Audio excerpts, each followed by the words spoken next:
இதே போன்ற ஒரு பகுதி தான் நம்ம வழிகேடு ஹக்கு என்று தீர்மானிக்கக்கூடிய பகுதி. வழிகேடு ஹக்கு என்று தீர்மானிக்கக்கூடிய பகுதிகள்.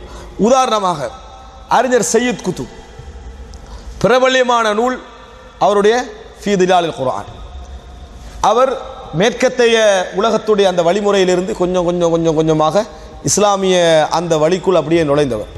கடைசி வரைக்கும் மரண தண்டனை கண்டு கூட என்ன செய்யலை, தனது புத்தகத்தை வாபஸ் வாங்க மாட்டேன் என்று சொன்னவர். மைல் ஸ்டோன் என்ற அந்த புத்தகம், மைற்கற்கள் அப்படி என்று சொல்கிற அந்த புத்தகத்தில் அவர் அதில் அது ஒரு முக்கியமான கன்செப்ட் அது சொல்லுது. அது தவறான கன்செப்ட், அது வேறு. ஆனால் தன் உயிர் போனால் என்ன செய்ய மாட்டேன், நான் அதை விட்டு வெளியே வர மாட்டேன்னு சொன்னவர். இது என்ன நினச்சிடக்கூடாது, நல்ல பிதத்வாதியை புகழ்கிறார்கள் அப்படின்னு ஆக்கிடக்கூடாது, இருக்கிறத நான் சொல்லுகிறேன். ஆனால் இந்த உணர்வு எங்களை என்ன செய்யும், ஒருத்தர் மரண தண்டனை கொடுக்கப்படக்கூடிய இடத்துல இருந்து பார்த்தா மனிதன் உணர்வு என்ன செய்யும், அது ஒரு தியாகி. நம்மெல்லாம் மரண தண்டனையை விட்டு மரணத்தையே நினச்சி பார்க்கல. அவர் மரண தண்டனைக்கு போனவர், இவரை போய் விமர்சிக்கலாமா என்று ஒருத்தர் பார்க்கக்கூடாது. அப்படி என்ன செய்யக்கூடாது, பார்க்கக்கூடாது. விமர்சனம் எப்படி செய்யப்பட வேண்டும், ஏன் செய்யப்பட வேண்டும், எந்த இடத்துல அது பொருத்தம், யார் செய்ய வேண்டும் என்ற ஒரு பகுதிக்கு அது வேறு. சம்பந்தம் இல்லாமல் விமர்சனம் செய்யறதும், சம்பந்தப்படாதவர்கள் விமர்சனம் செய்யதும், தேவையில்லாமல் விமர்சனம் செய்யறதும் வேறு அம்சம். அது விமர்சிக்க தெரியாதவர்களுடைய இயல்பான கெட்ட குணத்தோடு சம்பந்தப்பட்ட விஷயம். அதை நான் இங்கே பேசலை. நியாயமாக ஒருவர் விமர்சிக்கிறார் என்று சொன்னால் அவருடைய நூட்கள் இன்றைக்கு சமுதாயத்தில் இருக்குது. அரபில் மட்டுமல்ல பல நூட்களில் இருக்குது. ஆங்கிலத்தில் வெளியே வந்திருக்குது. தமிழில் இன்னும் மொழிபெயர்க்கிறாங்க. எத்தனையோ குர்ஆன் சுன்னாவோடு சம்பந்தப்பட்ட நூல்கள் எத்தனையோ இருக்கிற. புகாரிய மொழிபெயர்ப்பதற்கு ஆள் இல்லை, முஸ்லீமை மொழிபெயர்க்க சம்மந்தப்பட மாட்டாங்க. திருமிதி, நசாயி, இப்னு மாஜா, குர்ஆன் இதெல்லாம் மொழிபெயர்க்க சம்மந்தப்பட மாட்டாங்க. ஆனால் தமது தலைவர்களுடைய நூட்களை மொழிபெயர்க்க சம்மந்தப்படுவார்கள். ஓடி வந்து மொழிபெயர்ப்பார்கள். ஒரு ஆசைக்கேன ஒரு திருமதியை மொழிபெயர்க்க மாட்டாங்க, ஒரு நசாயை மொழிபெயர்க்க மாட்டாங்க, ஒரு முஸ்னத் அஹமத்தில் ஒரு பாகத்தை மொழிபெயர்த்தாரேன்னு சொல்ல மாட்டாங்க. ஆனால் எதை மொழிபெயர்ப்பாங்க, இருக்கிற இந்த நூட்களை. அப்போ மொழிபெயர்த்து வெளியே வருது தானே. வெளியே வருகிற நேரத்தில் இதில் வழிகேடுகள் இருந்தால் நம்ம கட்டாய இந்த மக்களிடத்தில் அதை சொல்ல வேண்டும். அந்த நேரத்தில் அவருடைய மரண தண்டனையும் அவர் அவர் அவர் காட்டிய பொறுமையும் அவருடைய தியாகமும் எங்கள் மனதில் இருப்பது என்பது நம்ம கூலி கொடுக்க போகிறவங்கள. கூலி அல்லாஹ்வுடைய கையில் உள்ளது. அல்லாஹ் தஆலா கடைசி நிமிஷம் வரைக்கும் அவருடைய உள்ளத்தை அறிந்தவர். சில பொழுதுகளில் அல்லாஹ் காப்பாற்ற வேண்டும். விமர்சிக்கிறவர் நரகவாதியாக இருக்கலாம், அல்லாஹ் காப்பாற்ற வேண்டும். விமர்சிக்கப்படுகின்றவர் சொர்க்கவாதியாக இருக்கலாம், அல்லாஹ் தஆலா காப்பாற்ற வேண்டும். அது நம்மளுக்கு தெரியாது. ஆனால் விமர்சிக்கின்ற விஷயம் சரியா பிழையா, உணர்வுகளுக்கு என்ன செஞ்சிடக்கூடாது, இஸ்திஸ்லாம் ஆகக்கூடாது. என்ன செய்வாங்க தெரியுமா, இந்த மாதிரி நேரங்களில் உணர்வுகளை கிளப்பி விட்டுருவாங்க. போய் இவர் என்ன செஞ்சுக்கிறார், இவர் என்ன செய்து என்ன சாதித்திருக்கிறார், அவர் மரண தண்டனை கண்டவர் அப்படின்னா அபூ தாலிப் அளவுக்கு இந்த சமுதாயத்தை சாதிச்ச யாரா வைக்கிறாங்களா, யாருமே இல்லை. ஆனால் அவர் நிரந்தர நரகம் மட்டும் தான் என்னது சொல்ற. அபூ தாலிபுடைய சாதனை தான் பெரிய சாதனை என்று சொல்லணும். நபித்தோழர்களை பாதுகாக்கிற அளவுக்கு. நபித்தோழர்கள் எப்படி சொல்றாங்கடா, ரசூலுல்லாஹ்கிட்ட வந்து நபித்தோழர்கள் இன்னஹு கான யஹூதுக், உங்களை சுத்தி சுத்தி வந்தாரே அப்படின்னாங்க.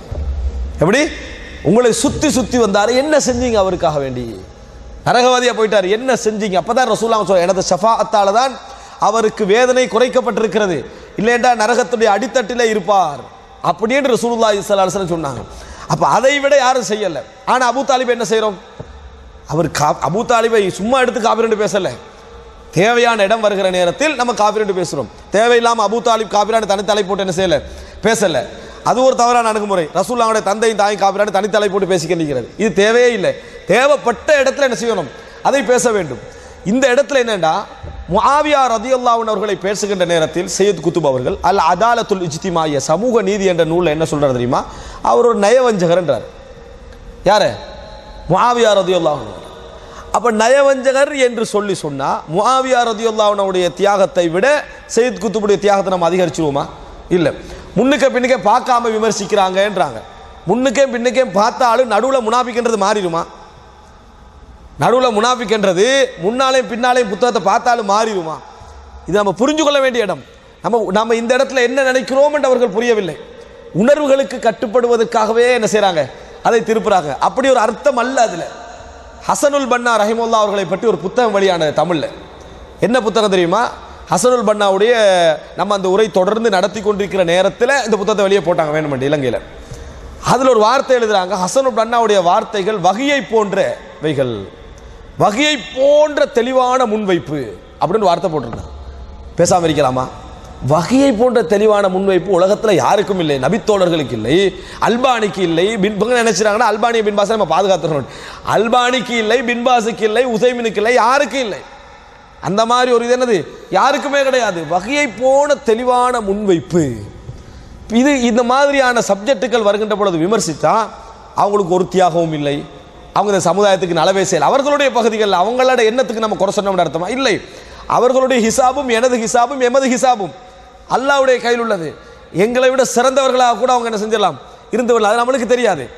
ஆனால் சமுதாயத்தில் அல்லாஹ் எங்களிடத்துல கேட்க போட கேள்வி, அறிவு தந்திருந்தால், மார்க்க விளக்கம் எங்களுக்கு கிடைத்திருந்தால், ஒரு சமுதாயத்தில் தவறான கருத்துக்கள் பரவுற நேரத்தில் அதை விமர்சிக்க வேண்டும். ஒரு புத்தகம் எழுதினாங்க, அஸ்ஸுன்னா பைன அஹ்லில் ஃபிக்ஹ் வ அஹ்லில் ஹதீஸ். மார்க்க விளக்கம் உடைய ஃபுகஹாக்களுக்கும் குர்ஆன் சுன்னாவை பேசக்கூடிய அஹ்லு சுன்னாவல், அதாவது இந்த முஹத்திதீன்களுக்கும் மத்தியில் ஹதீஸ் எப்படி ரெண்டு பேரும் அணுகினாங்க, மார்க்க விற்பனர்கள் எப்படி அணுகினாங்க, ஹதீஸ் தோலை அறிஞர்கள் எப்படி அணுகினார்கள். ஒரு புத்தகம். இது அரபில் வந்து பெரிய ஃபித்னா ஏற்படுத்திச்சு. முஹம்மது அல் கஸாலி ரஹிமஹுல்லாவுடைய புத்தகம், எகிப்திலிருந்து மரணித்த முஹம்மது அல் கஸாலி ரஹிமஹுல்லாவுடைய புத்தகம். பெரிய ஃபித்னா ஏற்படுத்திச்சு. என்ன காரணம் தெரியுமா? அதில் அவர் கேட்குற பாட்டு லிஸ்ட் எல்லாம் சொல்லுவார். நான் வந்து இன்னென்ன அரபு பாடகிகள், இசை பாடகிகள் எல்லாம் சொல்லி நான் இந்த பாட்டெல்லாம் நான் கேட்குறேன். ஏன் இந்த தாடி வளர்த்து மார்க்கம் பேசக்கூடியவர்களுக்கு இந்த இசையை பற்றி இவ்வளோ வெறுப்பு விளங்கலை? முகத்தை மூடி என்ன செய்கிறாங்க, போரத்தையே மார்க்கமாக நடிச்சிட்டு இருக்கிறாங்க. இது ஆண்மை குறைவால் ஏற்பட்ட ஆய்வு. இது அவர் சொன்ன பதில்கள் இதெல்லாம். இப்படி பேசுவார். பேசிட்டு ஆணுக்கு 2 மடங்கு பெண்ணுக்கு 1 மடங்கு. ஏன்னா மகள் யூனிவர்சிட்டியில் படிச்சுட்டு இருக்குது, அவனும் ஏன்னா கேட் காவல்காரர் காவலாளி ஆகிக்கிறார், அவனுக்கு 2 மடங்கு 1 மடங்கா அப்படி கேட்டார். யூனிவர்சிட்டியில் படிக்கக்கூடிய என் மகளுக்கு 2 மடங்கு 1 மடங்கும், என்ன வீட்டில் காவலாளி ஆகிறாரு அவருக்கு 1 மடங்கு 2 மடங்கான்னு கேட்டார். அப்படின்னா அவன் படித்தவனுக்கு 1 மடங்கு, படிக்காதவனுக்கு 2 மடங்கான்னு கேட்டான். அவன் ஆண், அவன் பெண். இப்படி கேட்டாங்க. விரலை சூப்பித்து சாப்பிட்ட உடனேயே விரலை சூப்புறாங்களே, எப்படி இந்த இது என்ன கால பழக்கம்? இது இப்படி ரசூலுல்லாஹ் செஞ்சிருப்பாங்களா அப்படின்னு கேட்குறாங்க. அதே போல சிலருடைய தாடியை பற்றி அவர் விமர்சிக்கிற நேரத்தில் எப்படி தாடி வளர்க்குறாங்க, ஒரு தாடியுடைய மாதிரி இன்னொரு தாடியோடு யுத்தம் செய்யறதுக்கு மாதிரி ரெடி ஆகிதான். சுப்ஹானல்லாஹ். ஒரு அறிஞராக இருந்து கொண்டு இந்த மாதிரி ஒரு காழ்ப்புணர்வை வெளிப்படுத்துகின்ற அளவில் எழுதினார். முஹம்மது அல் கஸாலி அவர்கள் நன்முஸ்லிம்ஸுக்கு, முஸ்லீம் அல்லாதவர்களுக்கு பதில் சொன்னதில் சிறந்த அறிஞர், மாற்றுக்கிறது கிடையாது. நிறைய மறுப்பு சொன்னார். இந்த இஸ்லாத்தை முஸ்லீம் அல்லாதவர்களுக்கு புரிய வைப்பதில் நிறைய முயற்சி எடுத்தார். அதுலேயும் சந்தேகம் கிடையாது. இஸ்லாத்துடைய உணர்வு அவர்கிட்ட வாழ்ந்தது, அதில் சந்தேகம் கிடையாது. ஆனால் இதெல்லாம் கண்டு போட்டு அதுக்காக வேண்டிய இதை உடன்மட்டு சொல்கிறதா? இல்லை. விட்டு கூட இருக்கலாம். நம்ம தமிழில் விமர்சிக்கவே தேவையில்லை. தமிழில் யாரும் பேசாமல் ஒரு ஆளை பற்றி எதுவுமே கேள்விப்படலை. ஜமாலுத்தீன் அஃப்கானி என்று இன்றைக்கு தமிழில் விமர்சித்தவங்க யாரும் இல்லை. காரணம், ஜமாலுத்தீன் அஃப்கானியை பற்றி ஒரு புத்தகம் யாரும் எழுதவும் இல்லை, எதுவும் யாரும் சொல்லவும் இல்லை. அதனால் விட்டுட்டோம். யாராவது எழுதி சொன்னால் நம்ம பேச வேண்டி இருக்கும், இல்லையா நம்ம விட்டுற போகிறோம், அவ்வளோதான். அது சம்பந்தம் இல்லை. கொண்டு வந்து அறிமுகப்படுத்தி சொல்லணுமா, இவர் எப்படிப்பட்டவர் தெரியுமான்னு நம்ம சொல்லி கேட்கவே இல்லாத ஒரு செய்தி அப்படி சொல்லலை. இந்த புத்தகத்தை தமிழில் மொழிபெயர்த்த மட்டுமல்ல, அந்த புத்தகத்தில் இன்னொரு சில கருத்துக்களை நினச்சி பார்க்குறேன். ஒரு பெண் தனக்கு தானே திருமணம் செய்து கொள்ளலாம். ஹனஃபி மதபுடைய தீர்ப்பது. ஹனஃபி மதபில் ஒரு கருத்து என்னென்னா, ஒரு பெண்ணுக்கு வழி தேவையில்லை, அவங்களும் என்ன செய்யலாம், ஆணும் திருமணம் செஞ்சுக்கலாம், இவன் திருமணம் அப்படி என்ன போயிடலாம். இது வந்து இப்படி ஒரு தீர்ப்பு இருக்குது. இது அவர் அதில் எழுதுறாரு. இது சில இடங்களுக்கு மேற்கத்திய உலகத்துக்கு பொருந்தி போகின்ற மார்க்க தீர்ப்பில் உண்டாயுது. இது அங்கே அப்ளை பண்ணட்டான், இதை அங்கே அப்ளை பண்ண, இதை மொழிபெயர்க்கிறார். ஒரு கீழே ஒரு குறிப்பில்லாமல், அடிக்குறிப்பில்லாமல் இது மொழிபெயர்க்கப்படுகிறது. அதற்காக வேண்டி மௌலவி இஸ்மாயில் சலஃபி அவர்கள் உண்மை விதத்தில் தொடரா மறுப்பு எழுதினார். அதுக்கு எப்படி திருப்பிட்டாங்க தெரியும்? முஹம்மது அல் கஸாலி யார், இவங்க யார், இப்படியா பார்க்குறது? முஹம்மது அல் கஸாலி யார் அப்படின்னா இந்த உலகத்தில் எந்த அறிஞரும் யாருக்கு முன்காலம் நிற்கலாது. புத்தகத்தையே படிக்காமல், அரபே தெரியாமல், ஒரு குர்ஆனும் படிக்காமல், ஒரு ஹதீஸும் படிக்காமல் ஒரு ஆள் எடுத்தால் அது யோசிக்கத்தான் வேணும். ஏன்னா விமர்சிக்கிறேன்னா எல்லாருக்கும் செய்யலாம். இல்மோட செய்கிறாருன்னு மக்களுக்கு விளங்கும். அப்படி இல்லை, மக்கள் இல்மோட ஒருத்தர் செய்கிற நேரத்திலையும் அதை உணர்ச்சி என்ன செய்கிறது, மாற்றி விட்டு திரும்பி முஹம்மது அல் கஸாலி யார் அப்படி என்று கேட்கக்கூடிய இந்த இடங்கள் எல்லாம் குர்ஆன் சுன்னாவை படிக்கக்கூடிய மக்கள் எப்படி இருக்கணும்டா, நாங்கள் யாரையும் நரகவாதி என்றோ சொர்க்கவாதி என்றோ தீர்ப்பு சொல்லக்கூடியவர்கள். இந்த டைமில் இன்னொன்றை ஞாபகம் எடுத்துக்கொள்ள நல்லா நினைக்கிறேன். மாறியும் இருக்கக்கூடாது என்பதற்காக நாகூர் இஎம் ஹனீஃபா புதிதாக மரணித்தார். இதில் ஒரு சிலர், இது தேவையில்லாத ரிசர்ச், அவர் நரகவாதியா சொர்க்கவாதியா, இது தேவையானு கேட்டேன். நான் கேட்குறேன், இது நாளை மறுமையில் எங்கட அமல்கள் நாசமாக போகுமே தவிர நம்ம எதுவும் பலன் காண போகிறதில்லை. ஒன்று மட்டும் செய்யலாம். அவர் விட்டு போன அவர் விட்டு போன அவருடைய செல்வாக்கு, அவர் செய்த சேவைகள் என்று அவர் கருதக்கூடியவைகள் எது மார்க்கத்துக்கு முறையில் பேசலாம். இசை பேசினார். இசை ஒரு என்னது, அதாவது மோசமான இஸ்லாம் மறுக்கக்கூடிய ஒரு கலைகளில் உண்டு, இஸ்லாம் அங்கீகரிக்காததில் உண்டு. ரெண்டாவது ஷிர்கான பாடல் படித்தார், அதில் ஷிர்க் இருக்குது. ஏனென்றால் அவருடைய அந்த ஓசையும் இசையும் 40-50 வருடங்கள் என்ன செய்து நிலைத்திருக்கக்கூடிய இடத்துல இருக்கு. அப்போ அதனால் குழந்தைகள் படிக்குதா, இது பிழை, இது ஷிர்கான வார்த்தை, இது நல்லது, ஆனால் இசை கேட்கக்கூடாது, இதை விளங்கப்படுத்தணும். வந்துட்டா போட்டு காட்டியல்ல, நல்லா கேளு, நல்லா பாடமாக்கு, இதில் இந்த அரவாசை உற்றுன்னு சொல்கிறதல்ல, அதை என்ற அளவுக்கு வெயிட் பண்ணிடணும். காதுகளுக்கு வந்த அடைதான் அவனுக்கு வந்து அதை விளங்கப்படுத்தணும், இது பிழை, இது சரி அப்படின்ட்டு. ஆனால் அவரை பற்றி தீர்ப்பு தேடுறதும் அவருடைய உள்ளத்தை பற்றி ஆய்வு செய்கிறதும் என்னை பொறுத்த வரைக்கும் இஸ்லாமிய வாசனை இல்லாதவர்கள் செய்யக்கூடிய கேடுகட்ட ஒரு முறைமை. எங்கேயும் நரகம் சொர்க்கம் என்ற தீர்ப்பு விஷயத்தை என்ன செய்யக்கூடாது, கையில் எடுக்கக்கூடாது.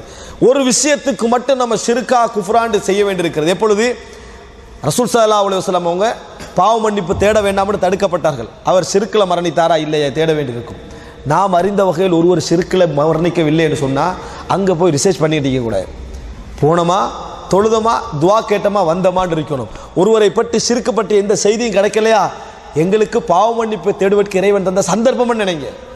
தேடித்தான் தொழ வேண்டும் எங்கே என்ன செய்யல சொல்லலை. நீங்கள் ஒரு வீட்டுக்கு சாப்பிட போகிறீர்களா, ஒரு சாப்பாடு வருகிறதா, அம்மினல் ஹலாலி ஹாதா அம்மினல் ஹராம், இது ஹலால் இருந்து வந்ததா ஹராம்ல இருந்து வந்ததான்னு கேட்க வேண்டாம் நாங்கள் சொல்லுவாங்க. ஒரு முஸ்லீம்ல வீட்டுக்கு போனால் அசல் ஹலால், இது ஹராமாவும் இருக்கும். இப்படி தேவையில்லாத ஆய்வு என்னது செய்ய வேண்டாம் என்று சொன்னான். எப்போ இதை செய்யணும், ஒரு முஸ்லீமுக்கு விளங்கப்படுத்துகிற நேரத்தில் ஷிர்க் இருக்கா, இதில் குஃபர் இருக்குதா, இதில் வழிகேடு இருக்குதா, தேவையற்ற கருத்து இருக்குதா, அதை சொல்லணும். அவரை இஸ்லாமிய பாடகர் நம்ம சொல்ல வேண்டிய அவசியமும் இல்லை.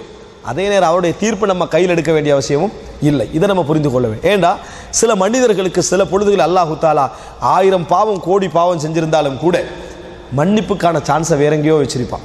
மன்னிப்புக்கான சான்ஸ் அவரோட உள்ளத்தோடு சம்பந்தப்படுத்தி வைத்திருப்பான். அதை நம்ம நினைக்கிறேன். எப்போ எல்லாருக்கும் அது வரலாம், எனக்கு வரலாம்னு நினைக்கிறோமா இல்லையா? நம்ம எவ்வளோ பாவம் செஞ்சுட்டு நம்மளை என்ன நினைக்கிறோம், அல்ல என்னை மன்னிச்சிருவான் அப்படி நினைக்கிறோமா இல்லையா? அவன் மற்றவனை மட்டும் மன்னிக்க மாட்டானா, அப்படி நினைக்கிறோமா இல்லையா? ஒரு செய்தி அவரை பற்றி எழுதப்படுகின்ற ஒரு செய்தி, நல்லெண்ணத்தை ஏற்படுத்துவதற்காக கெட்டெண்ணத்தை போக்குவதற்கான இதை சொல்லவில்லை. கடையநல்லூரில் சந்திரசேகர் என்ற ஒரு ஆள் இஸ்லாத்துக்கு வரார்.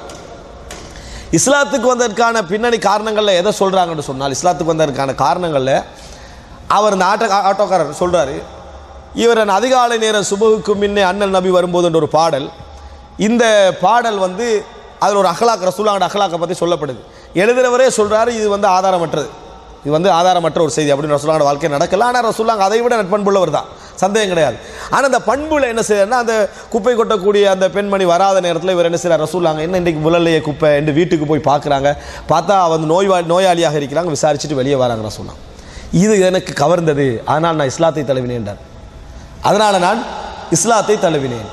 ரசூல் ஸல்லல்லாஹு அலைஹி வஸல்லம் சொன்னாங்க, உன்னை பார்த்து ஒருவர் இஸ்லாத்தை தழுவுவது உனக்கு இந்த உலகமும் அதில் உள்ளவற்றை விட சிறந்தது. இது உண்டு அல்ல அங்கீகரிச்சிட்டான்னு வைங்க. அவர் இணை வைப்பு இல்லாமல் மரணிச்சார்னு வைங்க.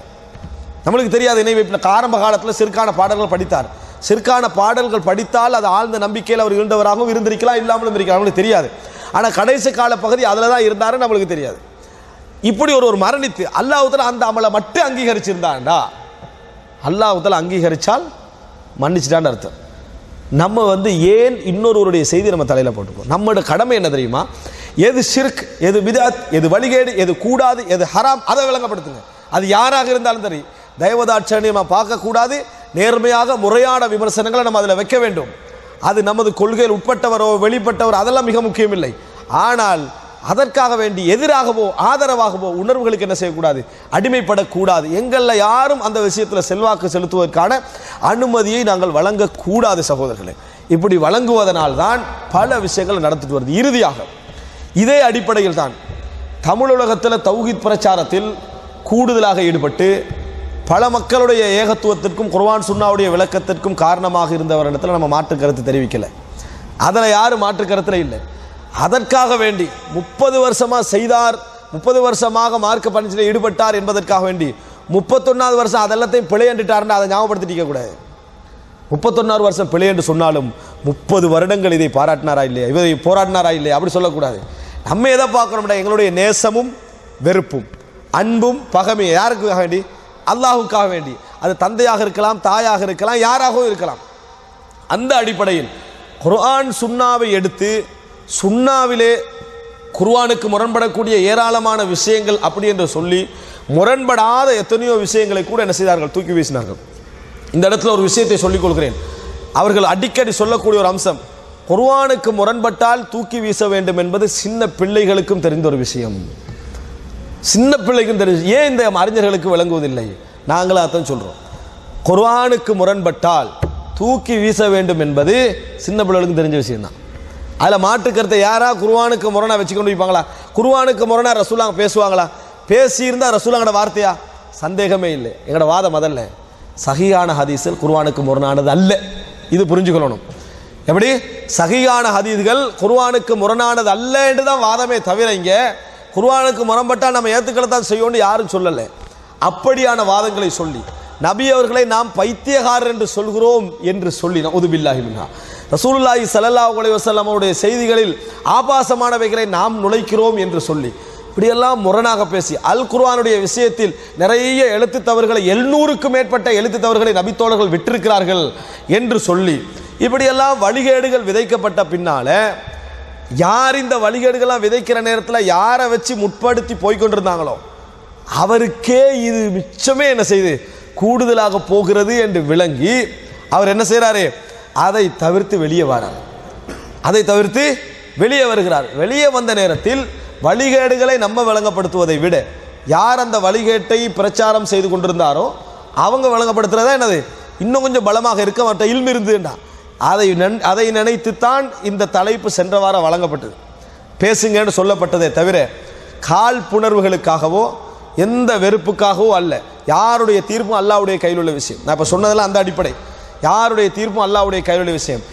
அதாவது மஹப்பத், எங்களது அன்பு, எங்களது நேசம், அது எமக்கும் அவர்களுக்கு மத்தியில் இருக்கணும். அல்லாஹு தாலா அதை அறிந்தவன். நம்ம மஹப்பத் வைத்திருக்கிறோமா இல்லையா, அல்லாஹு தாலா அதை அறிந்தவன். ஆனால் அந்த மஹப்பத் எதுக்கு கொண்டு போய் விடக்கூடாது? எங்கேயும் கொண்டு போய் அந்த கருத்துக்களை ஆதரிப்பதற்கோ நம்ம மௌனிக்கிறதுக்கோ விட்டுறக்கூடாது. வெறுப்பானவன் முரணா பேசினா பேசுறது, விருப்பமானவன் முரணா பேசினா அமைதி காக்கிறது பிழை. வெறுப்பானவனோ வெறுப்பற்றவனோ தவறாக பேசினால் நாம் அந்த தவறை சுட்டி காட்ட வேண்டும். அதே போன்றுதான் நாங்கள் பேசுகிறோமா அப்படி வெளியே உள்ள மக்கள் என்ன செய்யணும்? அதை சுட்டி காட்டணும். இது தவறு, இது குர்ஆனுக்கு முரண், ஹதீஸுக்கு முரண். இந்த இடங்களிலெல்லாம் யார் உணர்வுகளுக்கு கட்டுப்படுகிறார்களோ அவர்கள் அனைவரும் என்ன செய்வார்கள்? கடைசியில் கொஞ்சம் கொஞ்சமாக அந்த உணர்வுக்கு ஆரம்பமாக நீங்கள் இடம் கொடுத்தீங்கன்னா கடைசி வரைக்கும் என்ன செஞ்சு போயிடும். ஆரம்பத்தில் நீங்கள் விலகிடணும். விலகினர்கள் என்றால் மட்டும்தான் என்ன செய்ய முடியும்? சரியான கொள்கை இந்த உலகத்திலே நிலைநாட்ட முடியும். இந்த விஷயத்தின் இந்த தெளிவை நமக்கு மட்டுமல்ல எல்லோருக்கும் நீங்கள் இதை சொல்லணும், இதை உணர்த்த வேண்டும். மஹப்பத் வேறு, அன்பு வேறு, நேசம் வேறு. ஈமான் பிரிகிற நேரத்தில் ஈமான் சேர்ந்தா மஹப்பத்து, ஈமான், கொள்கை எல்லாம் உண்டு. ஈமான் பிரிஞ்சுட்டா மஹப்பத் எல்லாம் இருக்கும். அதே நேரம் என்ன கொள்கைக்கு முரண், மார்க்கத்துக்கு முரண் என்பதை நாங்கள் விமர்சித்தே ஆக வேண்டும், வெளிப்படுத்தி ஆக வேண்டும். அல்லாஹு ரப்புல் ஆலமீன் எல்லா நிலைகளிலும் உண்மையை சொல்லி உண்மையை பேசி தீமையை தடுத்து தீமையை விமர்சித்து உண்மையை பின்பற்றக்கூடியவர்களாகவும் தீமையை தவிர்க்கக்கூடியவர்களாகவும் அந்த மனோதைரியத்தை தந்தவர்களா மனோதைரியத்தோடு இருக்கக்கூடியவர்களாகவும் அல்லாஹு தாலா எம் அனைவரையும் ஆக்கி அருள் புரிவானா.